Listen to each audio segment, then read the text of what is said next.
Nation, and welcome to another episode of the Top 10. This month, I was really struggling with what topic to pick. And I forgot BeatlejuiCE Beatlejuice comes out this month. So I thought it was a perfect opportunity because BeatlejuiCE came out in the 80s. So this is a good opportunity to talk about my top 10 favorite 80s films. 80s was a very interesting genre topic for a list because you could break it down all kinds of movies or a lot of different era of films that came out this decade. And people are obsessed with the 80s. I'm not. It might be because I'm not from the 80s. I was originally I'm a 90s kid, so I don't hold as much of an attachment to the 80s as a lot of people do. But I feel there's a lot of movies on this list I really was excited about. I'm excited about talking about. Some movies I have talked about before, but it's always fun to do a top 10. So, and BeatlejuiCE Beatlejuice, I'm not really that excited about it because I'm not a big Tim Burton guy. I don't think I've even seen the original BeatlejuiCE. I'm planning on watching BeatlejuiCE before the new one comes out. So I will probably check that out sometime soon. I might have a review of it before this video even comes out. So, but for now, let's talk about my favorite 80s film. So my number 10 is Field of Dreams. Field of Dreams is, for me, such a good film. It's a Kevin Costner. I mean, it's like he decides to build a baseball field out of his cornfield in Iowa, and the movie's so quotable where he says, "Is this heaven? No, it's Kansas, or no, it's Iowa," and it's just such a good movie. Kevin Costner's great. James Earl Jones showing up as a character in the movie is great. I just think this movie is so good. The story is great, and it's, for me, like Dancing with Wolves is probably Kevin Costner's best movie, but Field of Dreams is my favorite movie.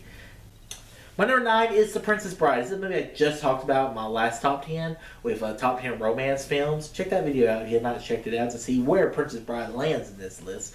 But for me, The Princess Bride is just such a great film where it's a classic adventure story. It's an action movie. It's a romance film. It hits a lot of different things. It's good for all ages. And it's such good characters of Inigo Montoya. My name is Inigo Montoya. You killed my father, prepare to die. And then the dread pirate Roberts, and then you have Princess Buttercup. I mean, there's just so many cool little characters and so many great quotes. He goes, "Inconceivable." There's just so many great quotes in this movie. I love Princess Bride. It's a movie I like to talk about as much as I can, apparently, and I think it's such a good one. My number 8 is the greatest Christmas movie ever, and that is Die Hard.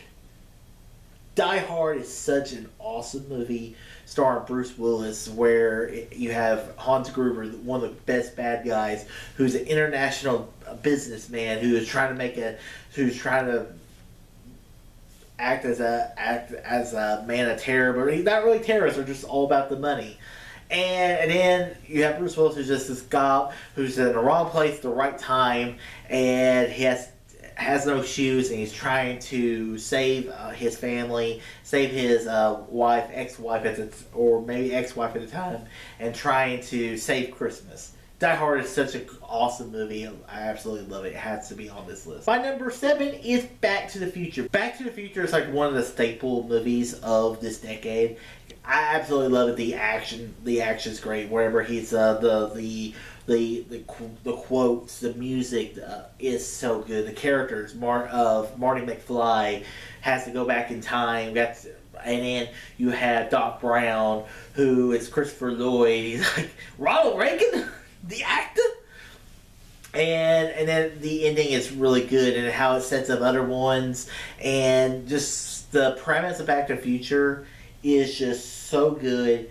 And it's one of those films that I don't know if I want a remake of it, but if there was like a sequel where someone like in today's time found a DeLorean and went back in time or went into the future, I would not hate that. So Back to the Future for me is one that I really love, and I could pop it in right now and have such a good time. And that's always what's fun about doing these top tens, is that after I get done doing them, I kind of want to watch these movies again. My number 6 is The Karate Kid. The Karate Kid is such an awesome movie. Story about this kid, Dan LaRusso, who wants to learn karate, who gets bullied by this evil gang of Cobra Kai, and then he finds a friendship with Mr. Miyagi. He learns in Miyagi-Do karate, which is all about self-defense and not really even wanting to seek out a fight, but having to fight whenever you have to. And the quotes are so good. The music is great. The movie is just such an 80s classic. It has to be on this list. And also, Cobra Kai, the TV series, has really made me love Karate Kid even more. So, yeah, this one is so good. My number 5 is Ferris Bueller's Day Off. Ferris Bueller's Day Off is one of my favorite coming-of-age films. It's just such a great story where it's also all the fourth wall breaks, which is really crazy at the time. You really think about it. And, which, I mean, without Ferris Bueller, you probably don't get Deadpool. And just the story of the movie and how Ferris is trying to get Cameron out of his shell. Because really, you can break it down that it's really Cameron's story. It's not really Ferris's story, because he's just trying to get Ferris out of or Cameron out of his shell, and then I love all the little moments of Save Ferris all across Chicago. It's great. It's just such a great movie, and Matthew Broderick. I think this movie really disserviced Matthew Broderick because he was never as good as he was before or after he did Ferris Bueller's Day Off. It's such a good one. My number 4 is Dead Poet Society. This is a movie that makes me cry every time I watch it. Robin Williams plays this experimental teacher who really gets in the heads of these young men who are trying to really figure out who they are at this time of their life. And it's the story and the drama and finding. We said we don't do poetry. We do poetry to woo women and do all these other things. And the ending, I mean, Oh Captain, My Captain, with Ethan Hawke, who is shy, doesn't want to talk the whole movie, and at the end he stands on the chair, goes, "Oh Captain, My Captain," and it's just like tears, just tears. It's such a good one. My number 3 is Star Trek II: The Wrath of Khan. Star Trek II: The Wrath of Khan is one of my favorite Star Trek films. And it's just such a great story where you brought Khan back from the original series of Star Trek, and you have it was the really first success. Without Star Trek: Wrath of Khan, we probably don't see Star Trek as successful. They probably don't make Next Generation. Star Trek probably was just that thing. They're like, oh yeah, it was out in the 70s and the 60s, or really just the 60s, and then it kind of died out and we never saw it again. But Wrath of Khan is just the story is so good, where Khan and Kirk and Spock, they never really, they never meet face to face. So it was really interesting. And then just some of the lines where where Khan leaves Kirk in the middle, and then Kirk goes, "Khan!" and then that moment when Spock dies and goes, the needs of the many outweigh the needs of the few, or the one. And then he says, "I have and always shall be your friend." And then that moment when Spock dies, you just feel it. And then that moment when they push his body off into the planet, which, Spock does come back, which is a story for another day. But I absolutely love Wrath of Khan. It's just such a good movie. My number 2 is Indiana Jones and the Last Crusade. This is, for me, the best Indiana Jones movie. And I love Raiders. It's just, when I saw Raiders for the first time, I was a little disappointed because I heard so much hype about it. But when I watched Last Crusade, I had such a better time watching it, just because you brought in Sean Connery as Harrison Ford's dad. Yes, please. And then just some of the things, like when Sean Connery shoots the blade by accident, he's like, Harrison Ford's like, what's happening, Dad? He's like, "They got us, son. They got us." And you're just like, that's great. And then just the story about trying to find the Holy Grail, the tests, and then he goes, "You chose poorly. Yeah, Indiana Jones, and for me, the story ends with the third one because the fourth one sucks. The fifth one's fine. It just, I didn't really need it.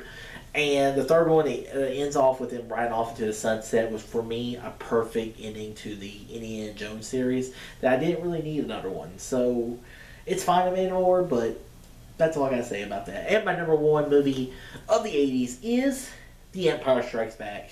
The Empire Strikes Back came out in 1980, the first year of that, and it's my favorite movie of all time. I've talked about Empire Strikes Back so many times on this channel that I absolutely love Empire Strikes Back. Just the story, the action, the Battle of Hoth is so good. They took what was founded in the original Star Wars movie, and then they just expanded it in Empire.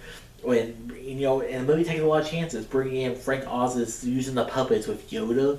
You're like, what, really? And then it turns out to be one of the most classic movie characters. Do or do not, there is no try. Is like one of the biggest quotes in Star Wars history, in movie history. And then the great plot twist of, no, Luke, I am your father. And you're just like, what? And then you're watching this, how Vader's killing his Imperial admirals left and right. It's just great to watch. And then also I love the moment with Han. It's Han and Leia, where the poster is a image of Gone with the Wind, of Clark Gable and the girl, who it's a shot by shot image, which they did use inspired from Gone with the Wind. But whenever Leia says I love you, knowing that her and Han may never see each other again, and Harrison Ford made that improv decision to say, I know. And because it's like, Han Solo wouldn't say that.